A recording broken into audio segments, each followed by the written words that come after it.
Hi, I am Ajay and welcome to Yuktira IS.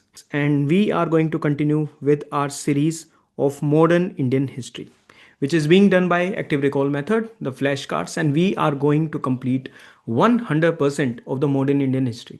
And we are going to do the same with the other subjects for the prelims examination. Right. हमारी सीरीज में आज का जो हमारा topic है that is the British east India Company versus Sindh.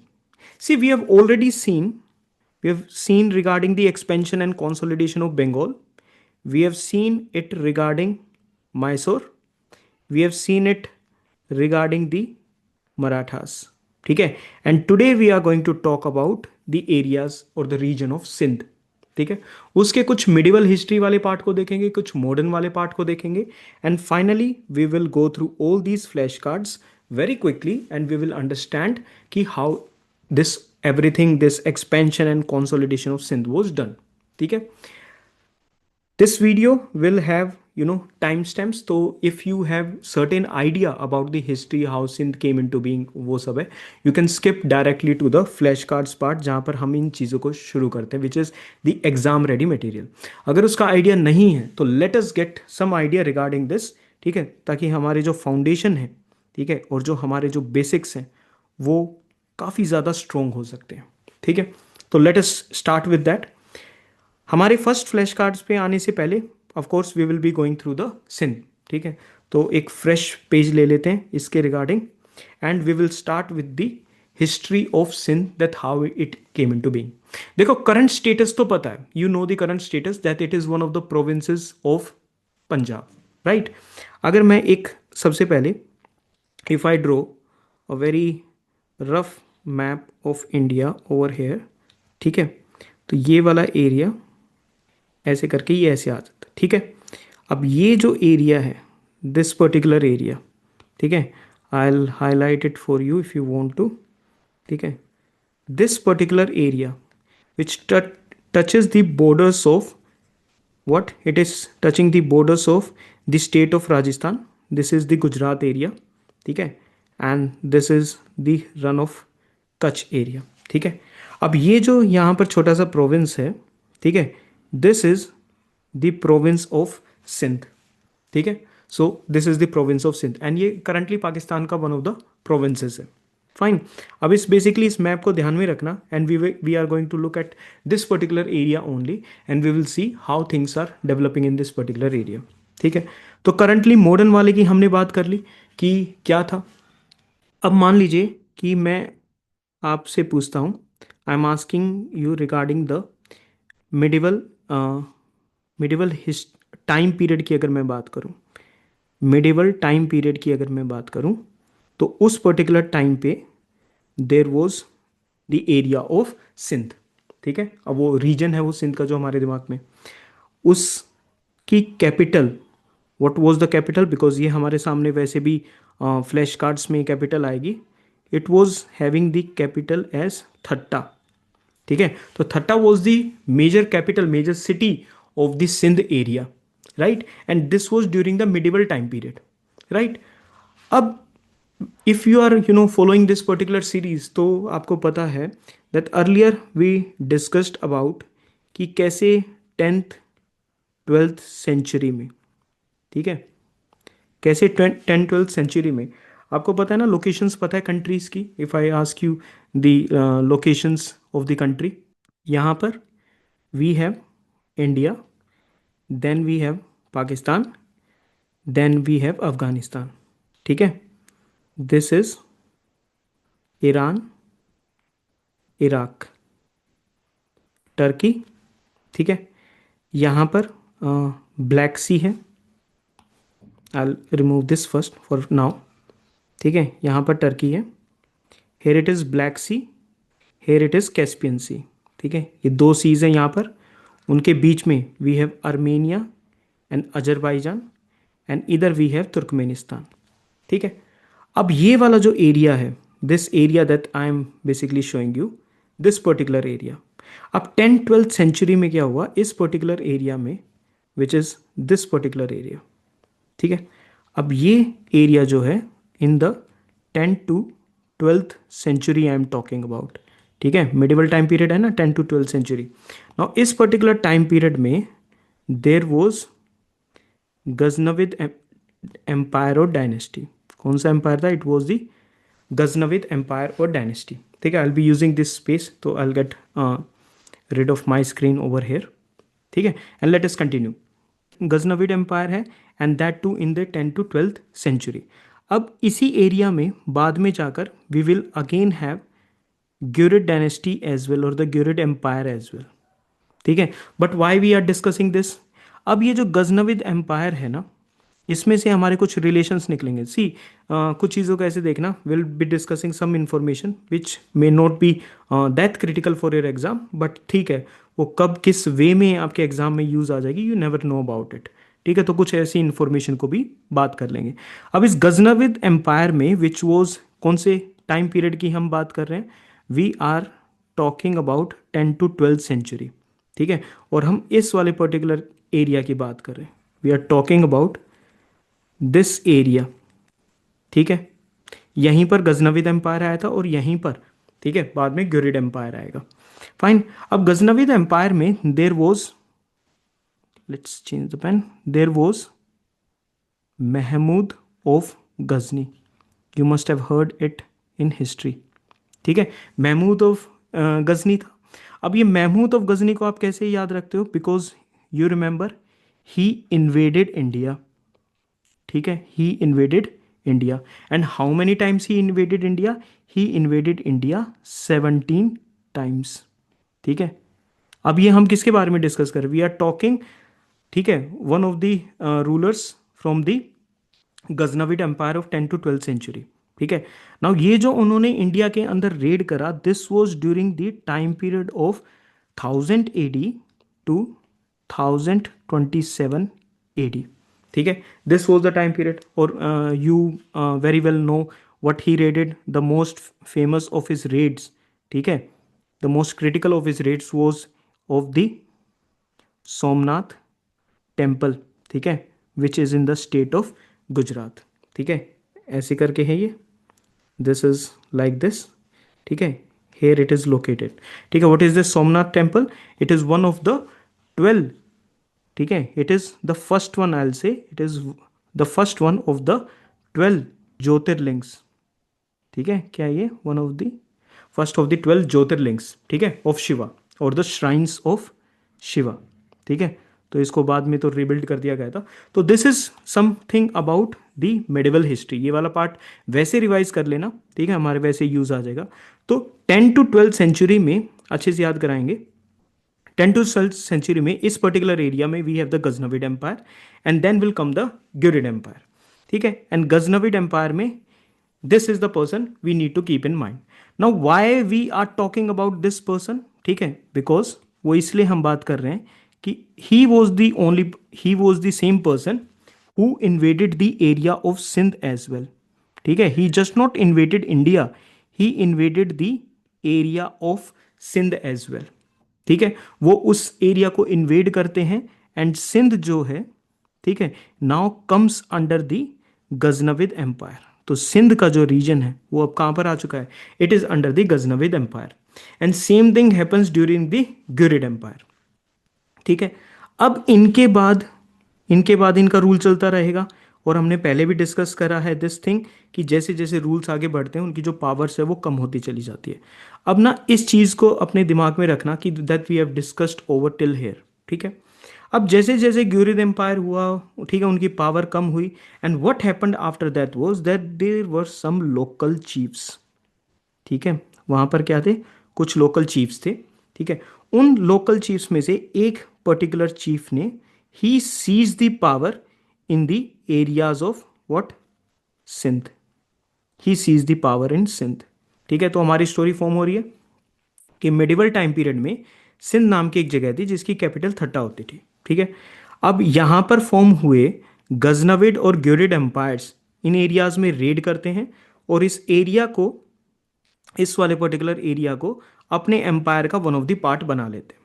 But जैसे जैसे इन एम्पायर्स की पावर डिक्लाइन होती है, व्हाट वी गेट इज कि वहां के जो लोकल चीफ्स हैं, ठीक है, जो लोकल रूलर्स हैं of the Sindh, they seize the power. And वो पावर सीज करने के बाद क्या करेंगे, they will form, I write on the top, they will form some dynasty in Sindh. ठीक है, और सिंध के अंदर ना थ्री इंपॉर्टेंट डायनेस्टीज आती हैं। कितनी आती हैं? थ्री इंपॉर्टेंट डायनेस्टीज आती है, वन आफ्टर दी अनदर। ठीक है, जैसे मान लो ये 1051 के टाइम पीरियड में there is this Sumra dynasty, SUMRA। ठीक है, this was this particular dynasty. सबके आपको ना मतलब you don't have to remember the names of these dynasty, but have some idea कि ठीक है, एक सुमर डायनेस्टी थी, एक समाज डायनेस्टी थी। ठीक है, there was also the third one. So these are वैसे मोस्ट फेमस। ठीक है, ये मेडिवल इंडिया में हम इनके बारे में बात करेंगे, द सुमर डायनेस्टी, द समास, ठीक है, एंड द तरखान डायनेस्टी। तो ये अलग अलग डायनेस्टीज किस एरिया में हैं? These old dynasties are in the areas of Sindh. ठीक है, ये सिंध वाले एरिया में ये सारी की सारी डायनेस्टीज हैं। And some of them like the Soomra dynasty, they ruled for even 300 years. Right, ये सब चल रहा है। अब सोच के देखो, ये 300 ईयर्स तक आगे चलेगा। ठीक है, उसके बाद क्या होगा इंडिया में? What is happening in India? India के अंदर I take the next, I should take the next page. Okay fine. Okay, India में क्या चल रहा है? What's happening in India at that particular time? ठीक है, क्योंकि वहां तो तीन फेमस डायनेस्टीज आ गई। कौन कौन सी आ गई? It is the Sumra, second one is the Samma, and third one is the Tarkhan dynasty. ठीक है, तो ये अलग अलग डायनेस्टीज वहां पर फॉर्म हो रही है। कहां पर? सिंध वाले एरिया में। What is happening in India at the same time? India के अंदर वी हैव दी दिल्ली सल्तनत। ठीक है, which will be followed by, it will be followed by the Mughal empire. Story एक बार क्लियर हो जाएगी ना, कंप्लीट बैकग्राउंड क्लियर हो जाएगा, you will get everything idea related to the Sindh. तो इंडिया के अंदर जो दिल्ली वाला जो रीजन है, वहाँ पर दिल्ली सल्तनत है, वहाँ पर मुगल एम्पायर है। So everything related with this is going on. और अगर हम इन पर्टिकुलर बात करें, if we talk about the Mughal empire, उसमें भी the ruler Akbar. what was the time period of Akbar? If you have some idea about medieval history, what is the time period of Akbar? कब आए थे वो? He came in 1556। ठीक है, till 1605। ठीक है, पता है ना कि why this particular time period, why this particular year is important? क्यों important है? Can you think of any reason why this particular year is important? What happened on 5th of November 1556? Why is this particular date famous? ठीक है, why it is famous? Of course, if you guess till now, again we will write it over here. It was the second battle of Panipat। Right, first battle तो हो चुका है, Babur between Ibrahim Khan Lodhi, and this is the second battle of Panipat which was between Akbar on one side, ठीक है, versus Hemu. ठीक है, so this was a very important battle. Fine, Akbar के बाद it will be Jahangir, and finally who will be having, we will write it over here only so that we have a good timeline view in our front. We have Aurangzeb। ठीक है, we have Aurangzeb। now why we are discussing these Mughal emperors, ठीक है, Mughal rulers, तो we will also see that particular point कि इनका सिंध के साथ basically क्या रिलेशन है, how they were doing the things. कि अब ये देखो, अकबर का जो टाइम पीरियड है, this particular time period of Akbar, इसी टाइम पीरियड के बीच में आता है 1591, which is important for us, क्योंकि 1591 के पीरियड में मुगल्स ने किसके? सिंध के एरिया पर कैप्चर किया था। ठीक है, they basically took Sindh under its command. ठीक है, वो अपने रूल के अंदर सिंध को लेकर आ जाते हैं, and we are talking about Akbar. तो अकबर इन 1591, ठीक है, he takes Sindh under his command. Fine, एक तो सिंध का ये रिलेशन हो गया। सेकंड, उसके बाद औरंगजेब के टाइम पीरियड में इन 1701 के टाइम पीरियड में, जो if this is the area of Sindh, ठीक है, जो इसका जो अपर वाला जो पार्ट था, उस अपर पार्ट के अंदर there will be the rule of the Kalhora chiefs. ठीक है, वहाँ के जो लोकल चीफ्स होते हैं उनका रूल रहेगा। 1701 में ये ऑफिशियल रिकॉग्निशन किसने दिया? It was given by Aurangzeb. ठीक है, अब जब रिवाइज कराऊंगा ना तो अच्छे से याद हो जाएगा। तो this is the upper Sindh region, this is the lower Sindh region. ठीक है, ये दो पर्टिकुलर एरियाज हो गए। और किन को ये परमिशन मिली? Who got this particular permission from Aurangzeb? These were the Kalhora chiefs. Got it? तो यहाँ तक हमारा एक बार हो गया। इसको एक बार दोबारा देख लेते हैं हम कि how there was the formation of the sorry how there was formation of the Ghaznavid empire, how the Ghurid empire came into being. ठीक है, कैसे महमूद ऑफ गजनी वगैरह ने इन पर्टिकुलर एरियाज को सिंध वगैरह का इन्वेड करा। How after the decline of these empires the local chiefs, ठीक है, they seized control of the Sindh. अलग अलग डायनेस्टीज फॉर्म होती हैं and these dynasties Sumra, Samma and Tarkhan dynasties they start to rule the areas of Sindh. India में जैसे जैसे दिल्ली सल्तनत आता है और उसके बाद मुगल एम्पायर आता है, they control the areas of Sindh. वो किसी भी प्रकार का डायरेक्ट इनडायरेक्ट कंट्रोल मेंटेन करते हैं।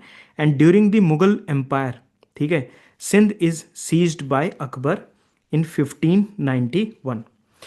एंड औरंगजेब के टाइम पे, during the time period of Aurangzeb in 1701, the areas of upper Sindh were given official recognition की अपर सिंध के रूलर्स कौन रहेंगे? They will be Kalhora chiefs. ये हमारे लिए अब इंपॉर्टेंट है क्योंकि हमारे फ्लैश कार्ड में आएगा। So this official recognition was in 1701। Lower Sindh पे अपना कंट्रोल कौन मेंटेन करे हुए था? It was the Mughal empire who were maintaining. ठीक है, अब वो किसके थ्रू ये अपना कंट्रोल जो है वो मेंटेन कर रहे हैं? दे आर मेंटेनिंग इट नूर मोहम्मद। ठीक है, ही वॉज द सूबेदार। ठीक है, ही was the Mughal subedar who was controlling this area of lower Sindh. Got it till here? ठीक है, अब ये सारा का सारा पीरियड चल रहा है ईयर्स। हम 1701 से अब आगे की तरफ अगर इस चीज़ को देखें कि 1701 में नाउ दी कलोरा चीफ्स, उनको कौन सा एरिया मिल चुका है? अपर वाले एरिया में उनको रिकॉग्निशन मिल चुका है। यहाँ तक हमारी चीज़ क्लियर होगी। अब धीरे धीरे जैसे जैसे टाइम आगे बढ़ेगा, क्या मुगल एम्पायर स्ट्रोंग रहेगा? नो। द पॉइंट इज कि जो ये मुगल एम्पायर है, Mughal empire over here, this will also start to decline after the death of Aurangzeb. ठीक है, 1707 में उनकी डेथ होने के बाद मुगल एम्पायर ऑल्सो। ठीक है, फिर अगेन ईरान वाले एरिया से there are invaders coming. Who is the invader who is coming? He is Nadir Shah. ठीक है, कब आए थे नादिर शाह? ये तो पता होना चाहिए भाई, 1739 में Nadir Shah came to India. उसी पर्टिकुलर एरिया में, जो ईरान वाला जो एरिया है, वहाँ पर दुर्रानी एम्पायर आता है। ठीक है, there is the Durrani empire. अब वो अहमद शाह अब्दाली, ठीक है, 1761 का जो पीरियड है। तो जैसे जैसे मुगल्स की पावर डिक्लाइन हुई, ठीक है, and there is coming of the invaders in these areas, तो सिंध के ऊपर भी इम्पैक्ट होगा। अगेन एक चीज है कि दुर्रानी एम्पायर का तो इतना ज्यादा इम्पैक्ट था कि इवन द कलोरा चीफ्स, ठीक है, they were subordinate to the Durrani empire. और वो इनको क्या देते थे? They use to give tribute to the Durrani empire. ठीक है, so this everything is going on. अब ये सब चीजें चल रही हैं, 1739 चलने लग रहा है, 1761 चलने लग रहा है। And of course you have sufficient idea कि दैट ईस्ट इंडिया कंपनी, ठीक है, वो प्रेजेंट है। धीरे धीरे जो ये कलोरा चीफ्स हैं, ये किसको ट्रिब्यूट देने लग रहे हैं? They are giving tributes to the empire such as the Durrani empire. अब एक चीज को नोटिस करना कि now this Kalhora chiefs, the area that the Kalhoras are holding, ठीक है, अब ये क्या कर रहे हैं? They are giving tribute number one. ठीक है, किसको ट्रिब्यूट देने लग रहे हैं? They are giving it to the Durrani empire. ठीक है, उसके अलावा there is different different succession wars which are going on, ठीक है, इन द कलोराज एरियाज। उनके जो रेवेन्यूज हैं, ठीक है, उनके जो रेवेन्यूज हैं that also they are declining one by one. तो ये सब जब चीज़ें चल रही हैं, all these things are happening, what will happen to the power of Kalhoras? ठीक है, कलोरा चीफ्स की पावर के साथ क्या होगी? Their power will start to decline. And जब पावर डिक्लाइन होगी कलोरा चीफ्स की, what is going to happen कि वहाँ पर जो हिल एरियाज में, जो हिल एरियाज हैं, उन हिल एरियाज में एक और अलग से क्लैंस हैं, ट्राइबल क्लैंस हैं, ठीक है, जो बलूच वाले एरिया में थे, द बलूच ट्राइब्स, ठीक है, उनका नाम है तालपुराज। ठीक है, कौन है? Talpurs. Now what happens is कि Talpurs they seize the power from the Kalhoras and they send them to exile. Now 1701 में कलोरस को ऑफिशियल वो मिल गया था। किससे मिला था याद है? औरंगजेब से मिला था। ठीक है, अब वो उनको वहां से औरंगजेब से वो मिल गया एंड 1783 में, ठीक है, जो है तालपुरास कैप्चर कर लेते हैं। सो वी हैव 1701 जब कलोरास को, ठीक है, ऑफिशियल रिकॉग्निशन मिलता है। Second 1783 when the Talpurs they exile the Kaloras and they take power in the areas of Sindh। And 1783 से अब ईस्ट इंडिया कंपनी का इन्वॉल्वमेंट ज़्यादा हो जाएगा एंड फाइनली इन 1843 का जो पीरियड है, ठीक है, अब ये 3 ईयर्स मैंने इसलिए लिखे so that you can remember these 3 years. 1843 का जो पीरियड है, finally the Sindh will be annexed by the East India Company or we can say over here the Britishers। अब यहाँ पर इसको एनेक्स करने के लिए there are number of battles which are being fought, like the battle of Miani which is fought, ठीक है, the battle of Dubbo is fought, थोड़ा सा फनी सा नेम है, और this is also known as the battle of Hyderabad. अब ये वो हैदराबाद नहीं, इंडिया की सिटी नहीं सोचना, this is if you will see the map तो you will find Hyderabad in the same city Sindh area as well. ठीक है, अब ये सारे के सारे बैटल्स चल रहे हैं। This particular battle was in February 1843, ठीक है, this was in March 1843। So these were the major battles after which the Sindh was declined and it became part of the East India Company। So now have you seen ki how from the medieval times the Sindh whose capital was Thatta, ठीक है, कि how the Ghaznavid empire came, how the Ghurid empire came, how the local chiefs seized the power, established 3 major dynasties one after the another। ठीक है, वो 3 major dynasties आती हैं which rules the areas of Sindh। ठीक है, how during the period of Delhi Sultanate the area of Sindh is being impacted, and how during the Mughal period and specifically during the period of Akbar in 1591 Sindh is brought into the Mughal empire। ठीक है, धीरे धीरे Mughals की power decline होती है। 1701 में the Kalhoras are given the upper Sindh portion and they are recognised as the official rulers of that particular area. ठीक है, लोअर एरियाज में नूर मोहम्मद के through who is the Mughal subedar, ठीक है, the Mughals are maintaining their control. ठीक है, धीरे धीरे वो कलोरास चीफ्स जो हैं उनकी पावर इंक्रीज होती चली जाती है। ठीक है, their influence is increasing. During the period of Nadir Shah and the Durrani empire Mughal power बिल्कुल कम हो जाती है। That's why these Kalhora chiefs, अब Kalhora chiefs now become they subordinate of the Durrani empire और वो मेजर एरियाज पर कैप्चर कर लेते हैं।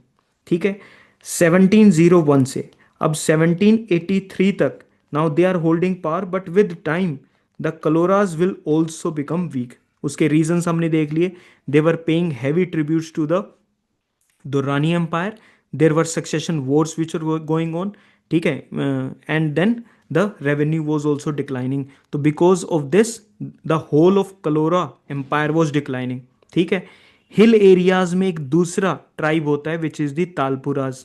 ठीक है, वो तालपुराज ट्राइब इस कलोरा को, एंड कब, specifically during the battle of Halani. ठीक है, कौन सा बैटल है? Battle of हलानी।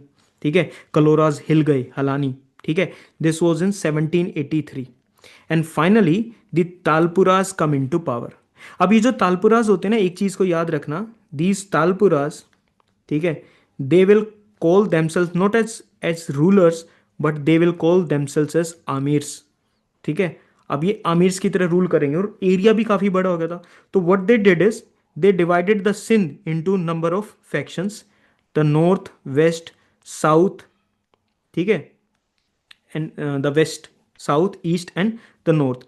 तो पूरे सिंध को अलग अलग एरियाज में डिवाइड करके, ठीक है, पूरे सिंध को डिवाइड करके, and now the Talpura amirs, different different amirs, ठीक है, वो अब इस एरिया को रूल करते हैं अंडर द दुर्रानी एम्पायर। ठीक है, धीरे धीरे east India company comes in to play and they take the empire from the people of the amirs of Sindh, right. अलग अलग डिफरेंट डिफरेंट वॉर्स होते हैं ईस्ट इंडिया कंपनी के सिंध के आमिर्स के साथ।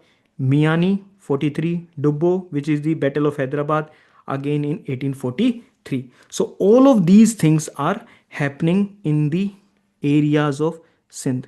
ठीक है, तो देखो जिस चीज़ के बारे में, सिंध के बारे में I don't think you are having, अगर थी तो वेल एंड गुड, बट अगर नहीं थी तो see how much information that you have gain in this last few minutes. Okay, तो सिंध को ईस्ट इंडिया कंपनी कैप्चर कर लेती है एंड नाउ जो ब्रिटिश हैं, we are almost there, British east India company, ठीक है, उसके एम्पायर के अंदर क्या ऐड हो जाता है, ऐड हो जाता है सिंध। एंड सिंध को उसी एरिया में क्या है, what is there in that particular area, again we will need a very quick drone map over hair.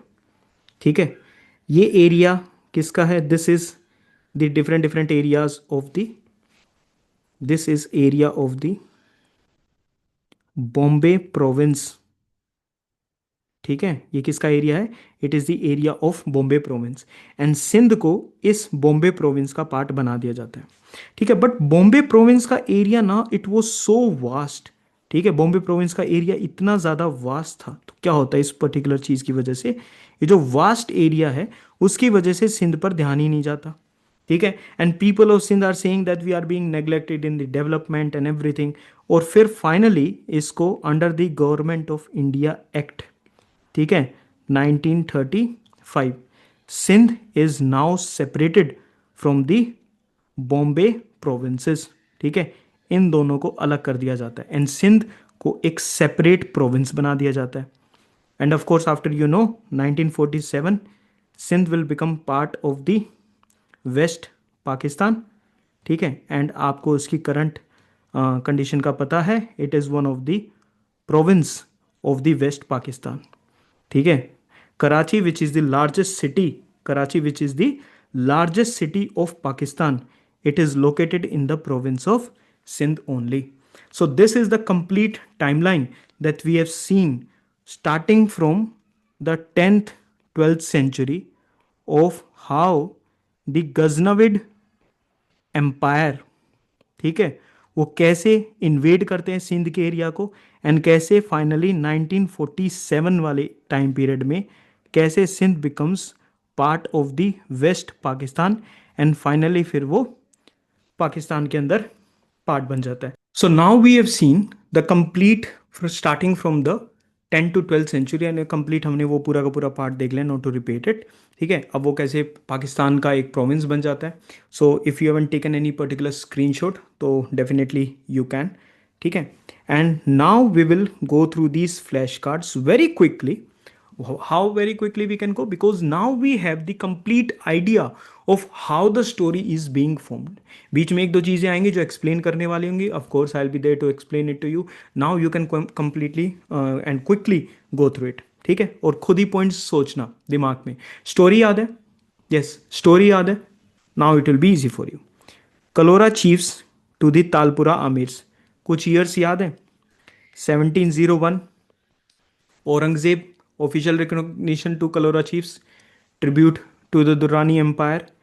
1783 how the power is transferred from the Kalora chiefs to the Talpura Amirs, ये भी चीज़ हमको पता है। ठीक है, so now is it becoming easy for you. ठीक है, तो कैसे कलोरा चीफ्स वगैरह थे, एरियाज हमने देख लिए। See you can see Hyderabad as well, you can see the areas of Karachi as well. ठीक है, चलो इसके पॉइंट्स को देखते हैं. This we have already done. So let us move to the flash cards. Akbar's conquest of 1591. Akbar's conquest of 1591. Aurangzeb recognition in 1701 में क्या recognize करा औरंगजेब ने कि Kalhora chiefs will be the sole authority in the upper Sindh area. ठीक है. फिर कैसे मुगल एम्पायर का सूबेदार नूर मोहम्मद वो अच्छे से उसको जो लोअर वाला पार्ट होता है उसको कंट्रोल करेगा. धीरे धीरे नादिर शाह का अटैक होता है, इन्वेजन होता है. ठीक है. एंड 1739 में वो इन्वेजन होता है. एंड हाउ, ठीक है, सिंध पर उसका इंपैक्ट आता है. Then there is battle of Halani, ये हमने देखा था 1783 को. याद रखो ये कलोरा पावर्स से किसमें, तालपुरा आमिर्स में जो पावर्स है वो यहां से यहां पर मूव होती है. It is after the battle of Halani. ठीक है. तो ये जो ट्रांजिशन है, this transition, okay, this is after the battle of Halani. The Kalora dynasty and the between the Talpuras, I of course told you it was a hill tribe, the Baluch hill tribe, the Baluchistan वाले area के hill tribes थे the Talpuras. ओके, हुआ जल्दी. ठीक है. कलोरास के time period पे Sindh, if someone says time period of Kalhoras Sindh के टाइम पे, तो उसको क्या क्या पॉइंट्स आप बता सकते हैं what they were doing. One thing कि अब कलोराज आ चुके हैं, दे केम इन 1701. ठीक है. अब वो धीरे धीरे धीरे धीरे आगे बढ़ रहे हैं फ्रॉम 1758 टू 1775. अब इस टाइम पीरियड को भी आपको याद रखना है. कौन सा, 1758 टू 1775. इस पीरियड में क्या हुआ, इंग्लिश को थट्टा के अंदर, which is the major city and medieval time period में तो उसकी कैपिटल थी. ठीक है. थट्टा को क्या वहां पर क्या बना दिया जाता है, English factory. And if you are following the previous lectures, you must be having idea about that this was basically a warehouse. ठीक है. ये क्या था, it was a warehouse. ठीक है. और क्या बातचीत हुई between the English and the Kalora chiefs that other European powers will be excluded. अब ये हो कैसे रहा है, is there some kind of treaty which is there from 1758 to 1775? नहीं. Ghulam Shah, who is a Kalora chief, Ghulam Shah, who is the Kalora chief, he gives a parwana. What is this parwana? If anyone has some idea about what is this parwana, it is basically a license. ये क्या है, एक licence है. तो गुलाम शाह, जो गुलाम शाह है वो एक कलोरा चीफ्स है. वो इंग्लिश को थट्टा में एक फैक्ट्री यानी वेयर हाउस ट्रेड के लिए वो फैक्ट्री दे देते हैं, फैक्ट्री बनाने के लिए परमिशन दे देते हैं, लाइसेंस दे देते हैं. ठीक है. बट ये लाइसेंस ना, जो ये परवाना है, ये ज़्यादा समय के लिए नहीं चलता है, बिकॉज आफ्टर दैट, ठीक है, गुलाम शाह के बाद कुछ टाइम के बाद सरफराज खान आते हैं और वो इंग्लिश को अपनी फैक्ट्री को क्लोज करने के लिए बोल देते हैं कि okay, you have done the trade and everything, now close your factory and नो दो 11. Right. So this is the period of Kalhoras in the Sindh. उससे रिलेटेड ये दो ही इंपॉर्टेंट पॉइंट है. एक, the establishment of factory at Thatta, number 1. Second, Sarfaraz Khan उस factory को क्लोज करवा देते हैं. This is this particular period 1758 to 1775 में, जब थट्टा के अंदर वो फैक्ट्री एस्टेब्लिश थी. Got it. अब 1783 भी याद है क्योंकि वो इसके बाद आने वाला है. 1783 में कौन सा बैटल हुआ था, which was that battle, revise हो रहा है, विच वॉज दैट बैटल, हिला ही डाला ना, कौन सा बैटल था, इट वॉज द हलानी बैटल. ठीक है, बैटल ऑफ हलानी. अब आ गए तालपुराज. एंड क्या बताया था, तालपुराज के रूलर्स अपने आप को क्या बुलाते थे, they use to call them as amirs. तो amirs of Sindh, who were the amirs of Sindh, these were the Talpuras. ठीक है. कलोरा चीफ्स थे, तालपुराज आमिर्स थे. तो now what we know about these Talpura amirs, सबसे पहले तो इस चीज को नोट करना that here 4 such amirs are shown to you. Now do you remember when I said कि when तालपुराज got the power in 1783, ठीक है, जो सिंध के अंडर में जो एरिया था वो काफी बड़ा था, नंबर 1. सेकेंड, दुर्रानी एम्पायर को ट्रिब्यूट जाता था. ठीक है, पैसे उनको दिए जाते थे. ठीक है. सिंध का एरिया जो बड़ा था, दुर्रानी एम्पायर इसको रिकॉग्नाइज करता था कि तालपुरा आमिर्स यहाँ के रूलर्स हैं, दिस थिंग. एंड सिंध को north, west, east and south के एरियाज में अलग अलग डिवाइड कर दिया गया था, ठीक है। एंड देर वर 4 आमिर्स, ठीक है, 4 brothers who were ruling these different different areas, ठीक है। इसलिए इनको 4 यार भी बोलते थे, ठीक है। क्या बोलते थे इनको? 4 यार। तो तालपुरास के बारे में हम अपने पॉइंट्स देखते हैं क्विकली। एक बार स्टोरी दिमाग में आ गई ना, do you agree with this? Yes और नो? आराम से बताओ। Do you agree with the part कि once the story is done the pointers in the flash cards become easy, ठीक है। That is the whole point. कौन थे Talpuras? Who were the Talpuras? They were the Baluch hill tribe. They ruled in the areas of Sindh after the Kalhora chiefs in the 1770s, ठीक है। उसके 83 में उनको particularly power मिल गई। 1783 में who was the Talpura amir, और who was the Talpura, you know, the personality behind getting all this thing? It was Mir Fateh Ali Khan. Mir Fateh किसके ऊपर फतेह हासिल कर ली? कलोरा चिफ्स के ऊपर, ठीक है। Now they got complete hold over the Sindh. Kalhora chiefs को कहाँ भेज दिया गया? They were sent to exile, कि आप सामान बांधिए और निकलिए, ठीक है। This rule was confirmed by the Durrani monarch. उस टाइम पे जो भी दुर्रानी एम्पायर के अंदर जो मोनार्क रहेगा, उसने रूल को कंफर्म करा कि ओके आप प्रेजेंट है। बेसिकली उसके सबॉर्डिनेट की तरह काम कर रहे हैं, बिकॉज ट्रिब्यूट दिया जा रहा है, right. And the division of Sindh by 4 यार, तो नॉर्थ, वेस्ट, ईस्ट, साउथ, उसमें उसको प्रॉपरली डिवाइड कर दिया गया। And now this Talpura amirs are ruling the areas of Sindh. That's why in this picture it is shown like this. तो please remember it, ठीक है। ये पिक्चर्स आपके लिए। अब देखते हैं। नाउ कलोरास चले गए, तालपुराज आ गए। नाउ हम लेकर आते हैं तालपुराज के आने के बाद ब्रिटिशर्स को अपनी उसमें। देखो एक चीज जो हमको पता है, 2 चीजें बेसिकली हमको जो पता है regarding Sindh and the British is that number 1 that they were having their factory at Thatta, right. They were having their factory at Thatta, that is was. फिर उसके बाद कौन? सरफराज खान आकर उस फैक्ट्री को क्लोज डाउन करवा देते। This is what is happening. लेकिन ये तो सिंध वाले पर्टिकुलर एरिया में हो गया। What other than that? उसके अलावा क्या चल रहा है? उसके अलावा 2 चीजों को आप याद रखोगे, because see I don't know, I am not sure whether you are getting the timeline और नॉट। 1783 में after the battle of Halani the Talpuras are there, ठीक है। अब वो अपना रूल एस्टेब्लिश कर चुके हैं and they are moving forward. अब मैं आपको कुछ ईयर्स बताऊंगा which you will keep in your mind, ठीक है। You will keep those particular years in your mind. What are those years? Number 1, 1804 to 1814 वाला जो पीरियड है, ठीक है। And that too I am talking in the reference of France, ठीक है। France में एक रूलर होते हैं, he is the emperor in the France.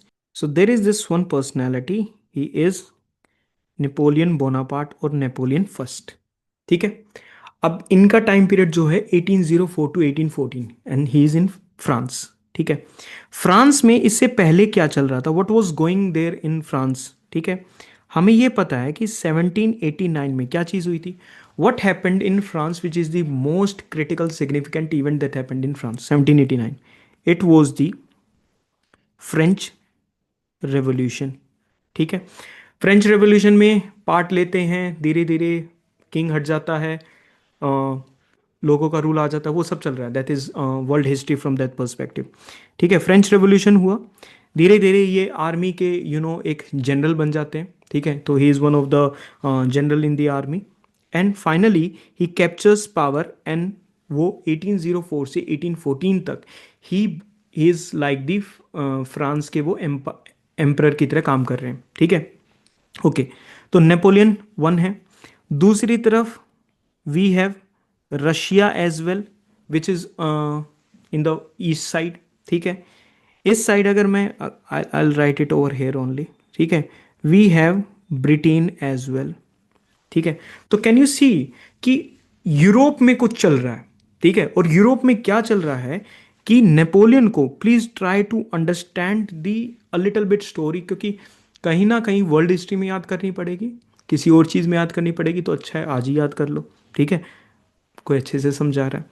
तो Napoleon Bonaparte, now he has become the French emperor, ठीक है, फ्रांस के एम्पायर के फ्रेंच एम्परर बन चुके हैं वो। And what he is trying to do, he is trying to develop the hegemony of France, ठीक है, किन एरियाज में? In the industrial section and in the commercial areas. Commercial areas अलग से क्यों लिखा है? Because I am talking about trade, ठीक है। तो what is Napoleon trying to do? He is trying to develop dominance over Europe, ठीक है, किन एरियाज में? इंडस्ट्रियल मैन्युफैक्चरिंग के अंदर, गुड्स, ठीक है, मार्केट को कंट्रोल करना चाहते हैं। And he is trying to develop hegemony in the, hegemony मतलब कोई और पावर ना हो, वो अकेले ही पावर है, ठीक है। अगर फ्रांस को या नेपोलियन को अगर ये हेजमनी डेवलप करनी है तो उसको किसको रास्ते से हटाना होगा यूरोप में? It is the British that they have to get out of the picture. Perfect है यहां तक? It make sense till here? Now अब ब्रिटिश को सामने से हटाने के लिए in the industrial section and the commercial section, what does Napoleon Bonaparte do? He brings up a system which is known as the, क्या बोलते हैं सिस्टम को? If you have idea, how is Napoleon going to make France as the dominant power in Europe regarding industrial manufacturing, trade and commercial relations, ठीक है, continental system, और we can, it's another name is continental blockade. देखो कुछ ना कुछ तो block हो रहा है ना? ये है कॉन्टिनेंटल सिस्टम और द कॉन्टिनेंटल ब्लॉकेड।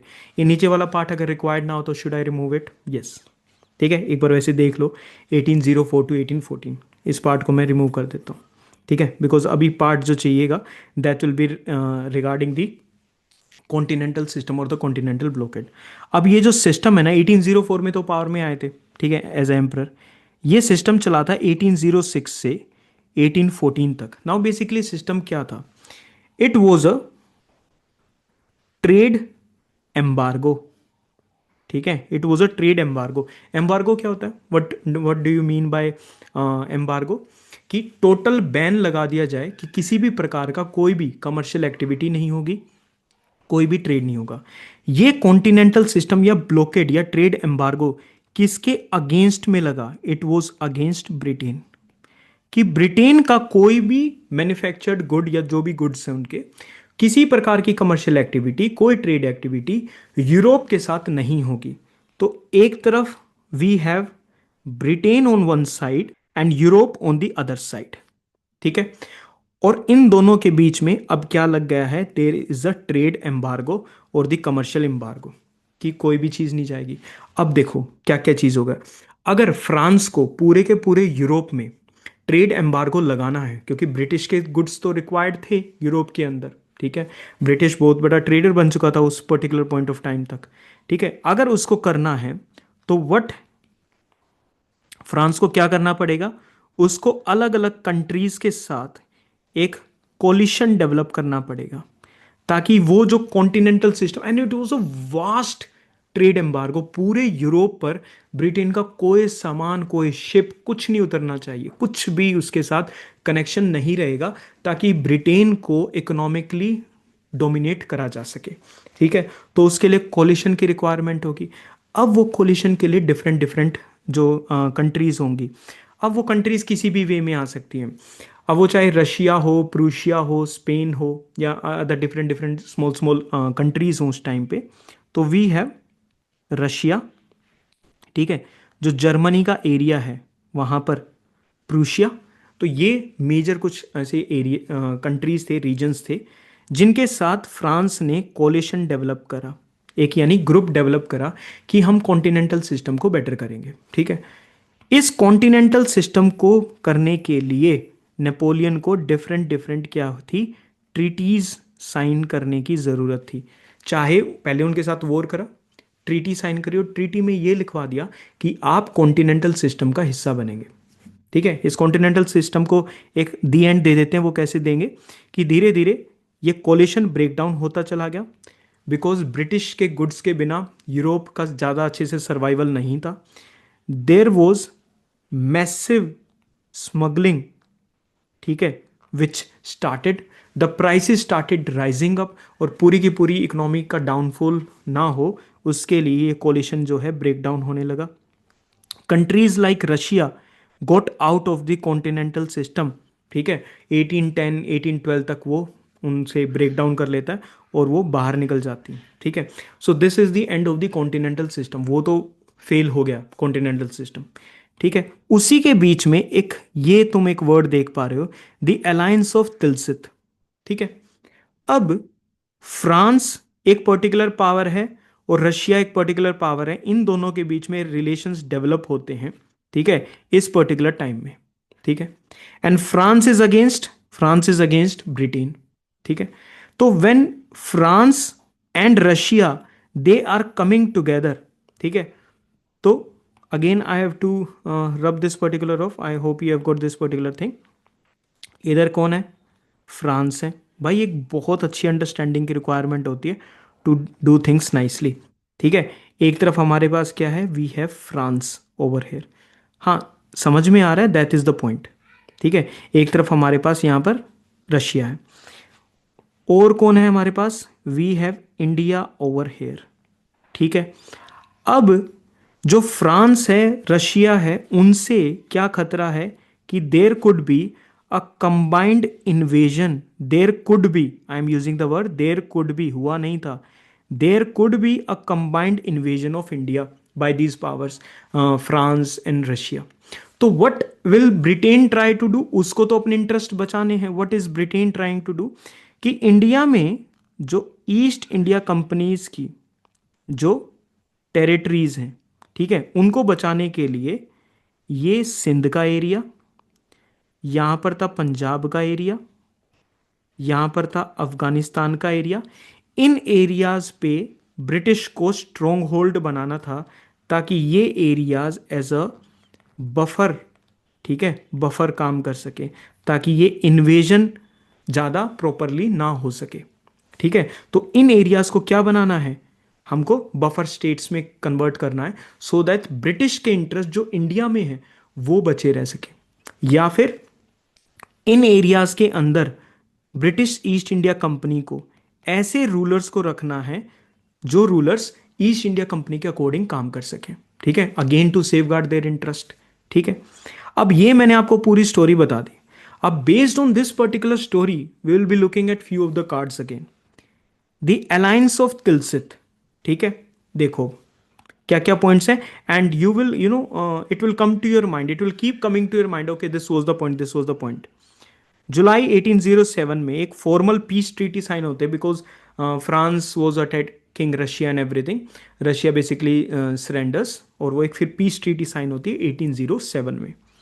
किस किस के बीच में? Napoleon, who is there from the France side, and jar Alexander one of Russia. Jar, उनके किंग को क्या बोलते हैं? जार, TSAR या फिर CZAR। These both, it could be also written as jar. किसको बोलते हैं? द किंग और द मोनार्क और द रूलर, ठीक है। ये वाला अपना पार्ट हो गया। Russia agreed to join the Napoleon's continental system. Continental system clear है, it is was a vast trade embargo against the Britain by the Napoleon, ठीक है। Prussia was also force to join this particular treaty, ठीक है। अब ये treaty कौन सी है? This is the treaty of Tilsit, got it. Now Tilsit sign होगी, फ्रांस एंड रशिया एक साथ आ गए, एंड इस चीज का खतरा किसको है? ब्रिटेन को है। ये बात याद रखना कि तिलसित के अलायंस से किसको खतरा है? 1807 में कब साइन हुआ? तिलसित वो साइन इन 1807, ठीक है। इससे किसको डेंजर है? ब्रिटिश को। तो ब्रिटिश भी इसके अगेंस्ट में कुछ ना कुछ इंडिया में करेगा, तो वो क्या करेगा वो हम नेक्स्ट पे देखते हैं, ठीक है। फाइनली तिलसित को हम एंड कर देते हैं कैसे? कि धीरे धीरे नेपोलियन को रशिया बेसिकली क्या करता है? रशिया ये बोलता है कि I need the trade and मैं न्यूट्रल शिप्स को अलाउ करूंगा, बट नेपोलियन सेज कि नहीं, न्यूट्रल शिप्स को भी अलाउ नहीं करना था, and you have broke the agreement and now I will attack on you. तो वो उसको इन्वेड करते हैं, एंड फाइनली रशिया जो है वो कॉन्टिनेंटल सिस्टम से बाहर आ जाता है इन 1812। तो वो तो फिर धीरे धीरे नेपोलियन की बाद में डेथ हो जाती है, and he is out of the picture, ठीक है, जो नेपोलियन का इन्वेजन का खतरा था वो विद टाइम अपने आप ही चला जाता है। So this is the alliance of Tilsit. Now we will be talking about the next important, साथ साथ अरे भाई बाकी चीज़ों में इतना भी वो मत हो जाना कि तुम पॉइंट्स को याद करना ही भूल जाओ। The treaty of eternal friendship, तो try to remember the points as well, ठीक है, वो लास्ट में अपने आप याद आ जाएंगे। I repeat the things so many times, तो I hope you get everything in your mind. ठीक है, अब ये ट्रीटी ऑफ इटरनल फ्रेंडशिप क्या है? तिलसित तो हमने देख लिया, देखो फिर रिवाइज करवाता जा रहा हूँ मैं तुमको। 1807 में there was this alliance of Tilsit, it was with between France, Prussia and Russia. इसकी वजह से क्या था कि ये सब मिलके आपस में इंडिया पर इन्वेजन ना कर दें। इस चीज से, इस इन्वेजन से बेसिकली ब्रिटिशर्स को डेंजर था। ठीक है, अब क्या होगा? Now what will happen is, एक ट्रीटी साइन होती है which is the treaty of eternal friendship between British and the amirs of Sindh in 1809। 1807 में तिलसित साइन होता है बिटवीन किसके? फ्रांस के और रशिया के। ब्रिटिश को खतरा होता है तो ब्रिटिश सिंध के साथ एक ट्रीटी साइन कर देती है। और क्यों करती है ये मैंने आपको बता दिया, to create them as buffer states, या उनको अपने कंट्रोल में लाने के लिए, ताकि इन्वेजन को वीक करा जा सके। तो ट्रीटी ऑफ इटरनल फ्रेंडशिप, लंबे समय तक हमारी फ्रेंडशिप रहेगी। किसके बीच में? बड़ी बड़ी बातें हैं, between the British and the amirs of Sindh in 1809। Now this treaty of eternal friendship was a direct response of what? किसका डायरेक्ट रिस्पॉन्स थी? It was the direct response for the alliance of Tilsit. Now India के अंदर there is governor general, ठीक है, अब India के अंदर there is governor general, and that too governor general from 1807 to 1813 का जो पीरियड है। लास्ट में ना आज ये थोड़ा सा करेंगे इसको, गवर्नर जनरल को, ताकि you have some idea of who the governor generals are. ठीक है, 1807 के पीरियड से 1813 तक गवर्नर जनरल कौन है? He is Lord Minto. ठीक है, ही इज लॉर्ड मिंटो, ये वो वाले नहीं है 1909 वाले मॉडले मिंटो रिफॉर्म्स, ये अलग है। ठीक है, ओके। तो मिंटो क्या करते हैं? अब ये तो उनकी रिस्पॉन्सिबिलिटी ब्रिटिश इंटरेस्ट को प्रोटेक्ट करना। Now he sends delegations to Lahore, Punjab के पास। ठीक है, पंजाब में रंजीत सिंह के पास वो डेलीगेशंस भेजते हैं। ठीक है, and these delegations are basically sent to Lahore under Metcalfe. अब ये चीज़ याद रखनी है, लाहौर में जो डेलीगेशन गया, जो ब्रिटिश एम्बेसडर्स गए, ताकि उनके साथ कांटेक्ट किया जा सके और ब्रिटिश के साथ एक ट्रीटी साइन करी जा सके। लाहौर में गए मेटकाल्फ, तेहरान के पास गए मेलकॉम, एंड निकोलस स्मिथ गए किसके पास? सिंध के पास। अब हमारे करंट टॉपिक के अकॉर्डिंग ये इंपॉर्टेंट है, ठीक है, ये वाले हमारे बाद में आएंगे। तो Nicholas Smith was sent to Sindh by Lord Minto, he was the governor general. ठीक है, क्यों उनको सेंड करना है? ताकि उनके साथ एक फ्रेंडशिप की ट्रीटी की जा सके। ठीक है, now this was the first ever treaty with the English which excluded French from Sindh. की सिंध के साथ क्या बातचीत हुई?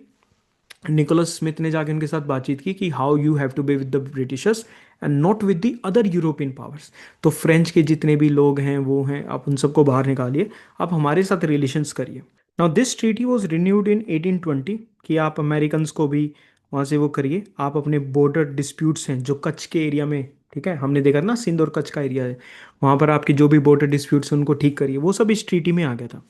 Now these efforts were made by Minto, और मिंटो को हमने स्टडी कर लिया 1807 से 8। अब जरूरी नहीं कि सिर्फ मिंटो ने एफर्ट्स करे थे। These efforts towards having friendly relations between the British and the Sindh, ये लॉर्ड वेलेस्ली ने भी ट्राई किया था। Lord Wellesley also tries these relations. उनका पीरियड कब था? 1798 टू 1805। ठीक है, so these were the two major people who tried having friendly relations with the Sindh. ठीक है, तो ये ट्रीटी ऑफ इटरनल फ्रेंडशिप कब है? 1809। It was a direct response of तिलसित।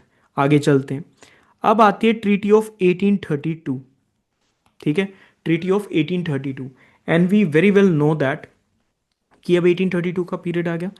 1832 के पीरियड में सबसे पहली चीज तो आप याद रखेंगे, this was the period of Lord William Bentinck. ठीक है, 1828 टू 1835, ये इनका पीरियड था. Lord William Bentinck, who is related with the abolition of sati, he was the first governor general of India.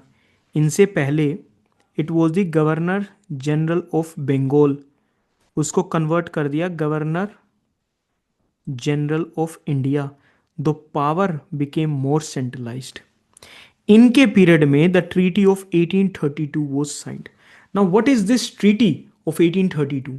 07 वाला तिल से तुमने देख लिया, 1809 की इटरनल फ्रेंडशिप देख ली. Now how things are moving forward. ठीक है, 1832 की ट्रीटी को समझते हैं. Now William Bentinck was there. ठीक है, ही सेंट कर्नल पोटिंगर. ठीक है, तो William Bentinck, he was the governor general of India, he sent colonel Pottinger. ठीक है, British and the amirs of Sindh के बीच में ये ट्रीटी हुई थी. तो ये 2 पॉइंट्स हमें क्लियर हो गए. अब इस ट्रीटी में बेसिकली कहा क्या जा रहा है कि यार वो ये है कि एक तरफ है एरियाज ऑफ सिंध, ठीक है, और दूसरी तरफ है एरियाज ऑफ ब्रिटिश. एंड हमें क्या करना है, ब्रिटिश को क्या है कि we want to use Sindh for the transit purpose. That is the number 1 point, कि हमको सिंध का एरिया यूज करना है ट्रेड करने के लिए. ठीक है, 1832 की में सबसे पहली बात ही होगी. सेकंड, हम वॉर से रिलेटेड कोई भी मटेरियल सिंध के थ्रू पास नहीं करेंगे. तो सिंध को हम वॉर वगैरह इन सब चीजों के लिए यूज नहीं करेंगे. Will only B using it for what, the trade purposes. And अगर आपने मैप को ध्यान से देखा होगा, ऐसा सा कुछ मैप था. ठीक है, ऐसा सा कुछ मैप था. If you seen this correctly, तो आपने देखा होगा यहां से एक ऐसे रिवर आ रही थी. This was the river Indus. ठीक है, तो ब्रिटिश को ये था कि हम इंदस रिवर को as a mode of transport वगैरह में यूज कर सकते हैं, लेकिन जो शिप्स होंगी, जो स्टीमर्स होंगे, वो सिर्फ और सिर्फ ट्रेड का सामान पास करेंगे, नॉट दी अदर थिंग. तो 1832 को विलियम बेंटिक को आप किस वर्ड से याद रखेंगे? ट्रेड वर्ड से याद रखेंगे. कि इस ट्रीटी में ज्यादातर बातें किस चीज की हुई? It was only regarding trade. The free passage through Sindh and the use of Indus only for trade purposes and not for war. No English merchant to settle in Sindh. हम आपके कोई भी मर्चेंट्स वगैरह उस सिंध में सेटल नहीं होंगे. Passports वगैरह जब भी आपको रिक्वायरमेंट होगा, उसकी परमिशन होगी. आमिर्स और जोधपुर के जो राजा हैं, जो गुजरात वाला रीजन, कच्छ के एरिया में जो रोबर्स हैं, वो मिलके इन रोबर्स का they will counter these robbers. तो these were the various pointers of treaty of 1832. एक बार दोबारा सोच लो व्हाट इट वाज. नंबर 1, कौन लेकर आया? विलियम बेंटिक ने. किसको सेंड करा? कर्नल पोटिंगर को वहां पर सेंड करा. It was mostly regarding trade. तो it is between amirs of Sindh and the British east India company, right. आप जोधपुर के राजा के साथ मिलके जो कच्छ वाला जो एरिया है, ठीक है, उस एरिया में, गल्फ ऑफ कच्छ वाले एरिया में जो रोबर्स हैं, आप उनको काउंटर करेंगे. और हम इंदस रिवर का यूज करेंगे फॉर व्हाट?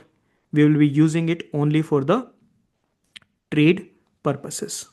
ठीक है, so all these things are going on, right. अब हमारे पास आता है लॉर्ड ऑकलैंड एंड सिंध. ठीक है, लॉर्ड ऑकलैंड आगे. सी वी हैड विलियम बेंटिक. ठीक है, उनके बाद जो मेजर जो गवर्नर जनरल आए, ठीक है, जो हमारे लिए इंपॉर्टेंट है, ही इज लॉर्ड ऑकलैंड. ठीक है, अब वो आते हैं 1836 के पीरियड में. ठीक है, and he is here till 1842. करेंगे इनको याद करेंगे. ठीक है, ऐसे ही तुम्हें उनके ईयर भी याद हो जाएंगे. You don't have to worry, you just have to watch these lectures. I am asking nothing out of you. Active होकर इन लेक्चर्स को देखो, चीज़ें ऐसे याद हो जाएंगी. It is not at all difficult. ठीक है, it is not a technical subject ना. It is just about revising the facts and figures and everything. That is it. कुछ स्टोरीज पता होनी चाहिए. You are done with it. Lord Auckland and what about Sindh. तो William Bentinck की तो हमने policy देख ली 1832 में, हाउ उन्होंने ट्रेड रिलेशंस को बेटर करा सिंध के साथ. Now what is Lord Auckland doing? ठीक है, वी विल सी दैट. सबसे पहले ये गवर्नर जनरल बनते 1836 में, ये बात हमने देख ही ली है. सेकंड, सिंध. अब क्या हो रहा था ना, Russia was gaining more and more areas. ठीक है, सेंट्रल जो सेंट्रल एशिया का रीजन है, तुर्कमेनिस्तान वगैरह ये सब रीजन है, वहाँ पर रशिया का बढ़ रहा था। Russia was also expanding between the areas between the Black Sea and the Caspian Sea, वो उस एरिया में भी आगे बढ़ रहा था। अफगानिस्तान वगैरह के सब एरियाज में रशिया इज मूविंग फॉरवर्ड। तो बेसिकली लॉर्ड ऑकलैंड को जो डर था ना, वो था रशियन इन्वेजन का। अब मैं आपसे एक क्वेश्चन पूछूं to remember, who was having the fear of French invasion? It was Lord Minto. 1807 Tilsit, 1809 the treaty of eternal friendship. Lord Auckland को किस चीज का डर है? द रशियन इन्वेजन का। तो ही wanted to save India from the Russian invasion and he wanted to counter the Afghans, कि Afghans को कैसे कंट्रोल में लाया जा सकता है, रशिया को कैसे कंट्रोल में करा जा सकता है, उन सब चीजों के लिए this is what lord Auckland was worrying about. ठीक है, अब फिर नेक्स्ट एक इंपॉर्टेंट आती है which is the tripartite treaty of 1838। Now there is the word tripartite, right? हर चीज को साइड में रखो and think about this tripartite only and nothing else. ठीक है, अब हमारे सामने ना एक क्या है, ट्राइपेटाइट, हम ट्रीटी के बारे में बात करेंगे। On one side we have Afghanistan, ठीक है, on one side we have Punjab and on one side we have British. तो now you must be thinking, we are doing the chapter for Sindh, where is Sindh over here? तो why we are discussing the tripartite treaty? बिल्कुल involve है, बहुत अच्छे से involve है। First of all you have to remember this treaty was signed bye Shah Shuja, number one, from he was a like he was not the emperor of और the ruler of Afghanistan, वो वहाँ से भागा हुआ था। ठीक है, बाद में उनको बैठाने की कोशिश की जाएगी जब हम अफगान रिलेशंस के बारे में बात करेंगे। So is not currently the ruler of Afghanistan but he wants to get on the throne. Second we have Ranjit Singh, Maharaja Ranjit Singh who is there in Punjab region, and we have the British east India Company. अब ये तीन अलग अलग pillars हो गए। How is Sindh involve? इस tripartite treaty के under में क्या हुआ कि पंजाब का दिस सपोज, ठीक है, map not to scale, this is the region of Punjab, ठीक है, एंड यहां पर एक रीजन आता है which is the region of Sindh. ठीक है, इनके अपर साइड पर we have the areas of Afghanistan. Now these two powers were having some border issues, territorial issues with Sindh. ठीक है, अब ब्रिटिश ने क्या बोला कि आपके जो भी इश्यूज है ना उनको हम मीडिएट कराएंगे। This is how Sindh is involve in the tripartite treaty, कि कैसे ब्रिटिश पंजाब और सिंध के बीच में जो स्ट्रगल चल रहा है टेरिटरीज को लेके, उनको कैसे ब्रिटिश मीडिएट करवाएंगे, कैसे शाह शुजा को हम अफगानिस्तान में उन थ्रोन लेकर आएंगे, एंड उसके बाद कैसे अफगानिस्तान सिंध वाले जो एरियाज हैं उन पे से अपना क्लेम रिमूव कर लेंगे कि ठीक है, आई am not claiming those lands. उनको उनका थोड़ा सा पैसा मिल जाएगा जो बचे हुए एरियर्स हैं, and they will not claim the areas of Sindh. So this is how Sindh is involved, because Sindh was not the signatory of this particular treaty. ये बात याद रखना। It was only Shah Shuja, Maharaja Ranjit Singh and the British east India company. 1838 वाला ये period है and this is the tripartite treaty. इसके कुछ points को देख लेते हैं so that you have better understanding related to that. It was between the British, the Sikh empire under the Maharaja Ranjit Singh, and Shah Shuja, who was the former ruler of Afghanistan, who wants to be be on the throne again. ठीक है, जून 1938 में इस treaty में क्या decide हुआ? Ranjit Singh agreed for the mediation with the amirs, कि मैं आमिर्स के साथ मीडिएशन कर लूंगा और उस मीडिएशन को कौन करवाएगा? It will be the British east India company. ठीक है, तो ये होगी हमारी ट्रीटी। अब what you have to keep in mind, ठीक है, हमने 1838 की ट्रीटी देख ली, we have seen the tripartite treaty, है ना? ऑफ कोर्स सारा का सारा याद हो गया होगा अभी तक। 1838 में ट्राइपेटाइट ट्रीटी देख ली। 1839 से 1842 इस पीरियड में होता है द एंग्लो अफगान वॉर। कौन सा वॉर होता है? Anglo Afghan war. अब again you are not finding anything related with Sindh, है ना? अब क्या हुआ, ये जो एंग्लो अफगान वॉर हुआ था ना, ये मोस्टली किस टेरिटरी पर हुआ था? This was fought in the territories of Sindh. और ये सिंध के आमिर्स को ये बात ना कुछ ज़्यादा अच्छी नहीं लगती थी, ठीक है? ब्रिटिश को लगता था कि सिंध ज़्यादा इट इज़ डूइंग समथिंग, या हमारे अगेंस्ट में वो प्लान कर रहा है। मिसकम्युनिकेशन या फिर जो भी वो सोच रहे हैं, based on all those things, and the presence of army in Sindh and everything, वो सब चीज़ें भी उस एरिया में चल रही थी। Plus based on the top of it 1839 में सिंध ने, ठीक है, because the British was a dominant power, it was more powerful. अब आप चाहे इसको कोई भी नाम दे लीजिए, ठीक है, but you have to understand कि how the British was dominant power, और कैसे आमिर्स को उन्होंने डोमिनेट करा। और 1839 में, बिकॉज इफ यू रिमेंबर 1832 की ट्रीटी के अकॉर्डिंग सिंध का यूज वॉर वगैरह के मटेरियल वगैरह के लिए नहीं होगा, राइट? बट अफगानिस्तान को कंट्रोल में लाना है, विदाउट सिंध के थ्रू तो वो काम होगा नहीं। तो what they need to do, उनको वो 1832 वाला जो वॉर वाला जो क्लोज था ना, उसको रिमूव करवाना है। वॉर वाला जो आर्टिकल था कि we can not use the territory of Sindh and the Indus river for war and everything, उनको वो रिमूव करवाना है। So now they started dominating these amirs, and finally इनको इतना ज़्यादा डोमिनेट करते हैं that they get them to sign the subsidiary alliance. So if you are following these lectures, you already know what subsidiary alliance is. Not going to explain it again. ठीक है? अब subsidiary alliance होगी। अब सिंध के under, ठीक है, British army भी present होगी। उस ब्रिटिश आर्मी के लिए जो पैसा लगेगा, it will be paid by Sindh. There will be British resident, ठीक है, in the areas of Sindh. Sir आपने तो बोला एक्सप्लेन नहीं करोगे, फिर भी कर दिया। ठीक है, रिवाइज करो यार, तुम रिवाइज करो, ठीक है, बस एक्टिवली होके रिवाइज करना, ठीक है, नॉट समथिंग इन दैट।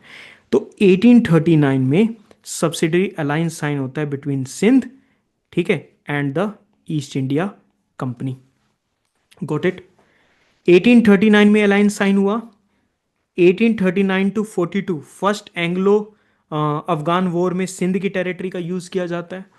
और भी एलिगेशंस लगते हैं कि सिंध ने ऐसा करा, सिंध ने वैसा करा, ठीक है, आपको ये पे करना है, हमारे जो इंदस में जो स्टीमर्स चल रहे हैं आप उसका फ्यूल भी आप दोगे, ठीक है। So there is friction between Sindh and the East India company, and finally East India company attacks the amirs, ठीक है, वो आमिर्स वगैरह उन सब पे अटैक करती है। Will come to that particular point. And there are two battles now which are there, the battle of Miani and the battle of डुबो।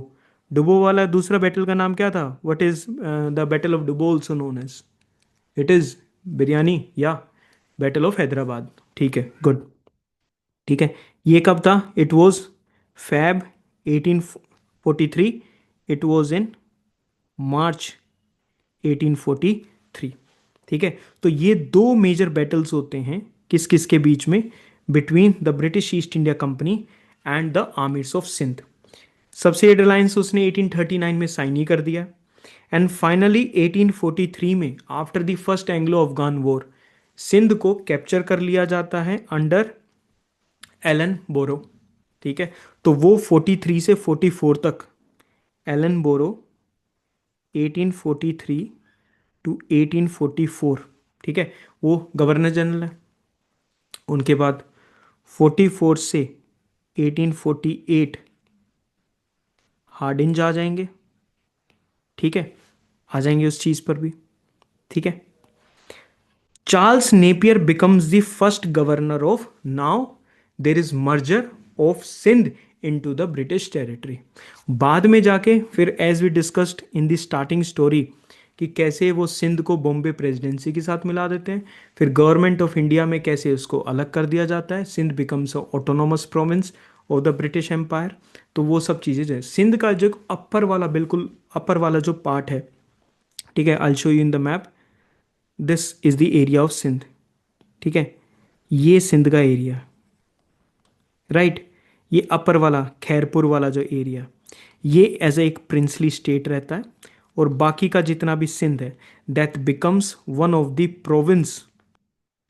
It is the active recall time. And now see quickly, you can memorize all the things that we discussed till now. What are the things? Kalora chiefs to Talpura's Amir. Battle of Alani, 1783. Mir Fateh Ali Khan. Do you remember that particular thing? Talpurs के आमिर कहाँ से थे? Baloch hill tribes. They were the Balochistan के hill tribes थे. Kalhora chiefs को formal recognition किसने दिया? दैट कि वो अपर एरिया में, अपर सिंध के एरिया में रह सके. It was Aurangzeb. Year 1701. Which Mughal emperor captured these Sindh? 1591. It was Akbar. ठीक है, ओके. कुछ चीज़ें याद है. कलोरास के अंडर में, कलोराज अंडर सिंध, उन्होंने ब्रिटिश ईस्ट इंडिया कंपनी को कौन से एरिया में फैक्ट्री के लिए दिया? थट्टा. ठीक है, तो that was the major thing. किसने दिया? हु गेव द परवाना? व्हाट इज परवाना? It is a licence. Who gave this permission? Ghulam Shah. He was a Kalhora chief. Who took the permission back? Factory from Thatta की close down the factory. Sarfaraz Khan. Then comes the Talpuras, amirs of the Sindh. ठीक है, Baloch tribe battle of Halani में जीत ही चुके हैं. 4 अलग अलग areas में सिंध को डिवाइड कर देते हैं. These are known as the 4 यार्स who control the area. Durrani empire को ट्रिब्यूट देते हैं. ठीक है, और वहाँ से चीज़ें आगे मूव कर रही हैं. ठीक है, okay. So this is one thing. Fine. Second, और किस चीज़ को देखोगे? The alliance of Tilsit. क्या था alliance of Tilsit? It was 1807. तो 1807 में प्रूशिया, रशिया के साथ, फिर उसके बाद प्रूशिया के साथ नेपोलियन साइन करता है. नेपोलियन इन्वेजन का खतरा होता है. Who is the governor general who thinks that it is a danger, there is a danger of French invasion? It is Lord Minto. 17 to 1813. फिर धीरे धीरे, वैसे तो वेलेस्ली ने भी ट्राई करा था 1798 से 1805 तक. Eternal friendship, who is signing? 1809. It was a direct response to what? The Tilsit Treaty. 1832 की ट्रीटी. 32 के लिए क्या बताया था? It was signed by lord William Bentinck. And one word जो इस ट्रीटी को सिग्निफाई करेगा, what is that? It was regarding trade purposes. ठीक है, okay. So this was the thing. Next, lord Auckland आ जाते हैं. And now lord Auckland, who is a governor general in which year? 1836. Okay. He is having what kind of danger? What is thinking कि Russian invasion ना हो जाए. ठीक है, that's why he will be signing और taking care of Sindh and Afghan वगैरह के साथ वो करेगा. ट्राइपेटाइट ट्रीटी साइन होती है 1838 के अंदर. Who are the 3 powers who are signing this treaty from the Afghanistan? Former ruler of Afghanistan, what is the name? Shah Shuja. From the Punjab side, Maharaja Ranjit Singh. Third, British east India company. Where is Sindh? कि अफगानिस्तान अपने क्लेम्स नहीं करेगा सिंध की territories में. ठीक है, in they will be getting some money back for it. And Punjab जो सिंध के साथ अपने जो टेरिटोरियल डिस्प्यूट्स हैं उनको किसके थ्रू मीडिएट करवाएगा? पहली बात तो मीडिएट करवाएंगे. सेकंड, किसके थ्रू करवाएंगे? It will be the Britishers. This is the tripartite treaty. 1839 में क्या हुआ सिंध के साथ? Sindh comes under the subsidiary alliance. ठीक है, and finally there is merger of Sindh in 1843. After which war? First Anglo Afghan war. तो एक चीज नोटिस की कि कोई बड़े वॉर नहीं हुए. There were few battles, the battle of Miani, the battle of Dubbo, these were the major battles. Halani वाला शुरुआत में था. हलानी किसके बीच में था? Tell me. Halani was between with? नीचे कमेंट वगैरह नहीं करना अभी. हलानी किसके बीच में था? It was between the Kalhora chiefs and the Talpuras. So this is your complete Sindh, where we not just discussed about the East India Company and Sindh, but we also discussed the part related with medieval history वाला हमने उस part को देखा. ठीक है, and we did remember number of things. बहुत सारे हमने governor generals of Bengal, governor general of India भी देखे. I hope you will pause the video wherever it is required and you will try to learn them. ठीक है, उनको अच्छे से लर्न करो. ठीक है, and that will be the most beneficial thing for you. ठीक है, do not consider them. I am not going to teach you just कि लाइक सिंध वाला पार्ट है, 2 पेजेस का है, 2 पेजेस पढ़ा दी, नहीं. You have to get a whole complete understanding of modern Indian history. Flash cards का काम क्या है फिर? फ्लैश का कार्ड्स का काम है वो एग्जाम रेडी इंफॉर्मेशन, स्टोरी के चक्कर में एग्जाम रेडी इंफॉर्मेशन ना मिस हो जाए. This is where the flash cards come in. ठीक है, so this was the complete history, that complete history regarding East India company in Sindh. And Sindh के हमने पास्ट वगैरह उन सभी चीज़ों को देखा. I hope that you like this particular session. if there is something that you want to connect with me, do let me know in the comment section, or description में you have the contact numbers and everything. ठीक है, I'll say good luck and keep studying and keep going. I'll see you in the next lecture.